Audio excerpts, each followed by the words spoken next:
আসসালামু আলাইকুম। আপনারা দেখতে পাচ্ছেন আমার ডালিম গাছটা আমি বেশ কিছুদিন আগে ছাঁটাই করে দিয়েছিলাম। আপনারা জানেন জুন এবং জুলাই মাসে গাছের ডালপালা ছাঁটাই করে দিলে খুব দ্রুত বড় হয় এবং পরবর্তী বছর মানে শীতের সময়ে প্রচুর পরিমাণ ফুল ফল আসে এবং সেই ফুলগুলো সহজেই ফলে পরিণত হয়। এছাড়া গাছের বয়স যখন বেশি হয়ে যায় গাছের ফুল এবং ফল আসার প্রবণতা অনেকটা কমে যায়, বিশেষ করে ছাদ বাগানের গাছে গাছের ফলের আকৃতি আগে যেমন ছিল তেমন হয় না, ছোট হয়ে যায়। তো এর জন্যই মূলত গাছের ডালগুলো ছাঁটাই করতে হয়।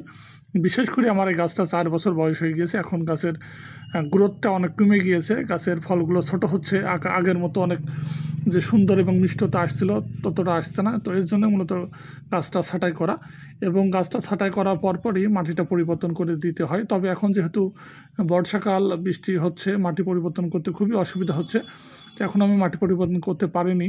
তবে মে মাসের দিকে সবচেয়ে মাটি পরিবর্তন করা সহজ, এবং এই সময়টাতে যদি মাটিটা পরিবর্তন করে রাখা যায় তাহলে জুন মাসের প্রথম দিকে যদি ডালটা ছাঁটাই করা হয় খুবই ভালো হয়। তো এবছর একটু ভুল হয়েছে, পরবর্তী বছর আশা করা যায় আমরা জুন মাসের আগেই আমরা অবশ্যই মাটিটা পরিবর্তন করে দেব, এবং জুন মাসের প্রথম সপ্তাহে আমরা গাছের ডালপালা ছাঁটাই করে দেব।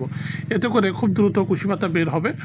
তো প্রথম যে গাছটা দেখতে পারলেন ওটা হচ্ছে প্রথম দিকে আমি ছাঁটাই করেছি, এর পরবর্তীতে 5-7 দিন পর আমি এই ডালগুলো ছাঁটাই করেছি। তো এটা হচ্ছে অস্ট্রেলিয়ান জাতের ডালিম।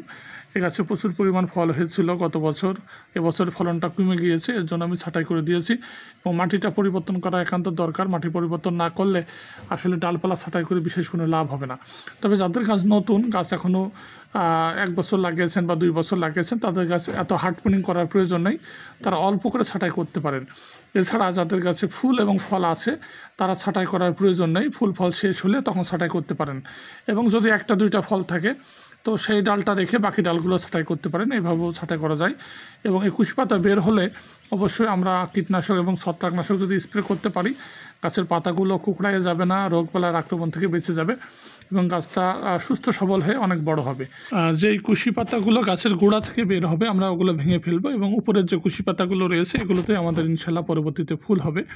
তো গাছটা বড় হলে, ফুল আসলে অবশ্যই আমি আপনাদের ভিডিও দিয়ে জানানোর চেষ্টা করবো ইনশাল্লাহ।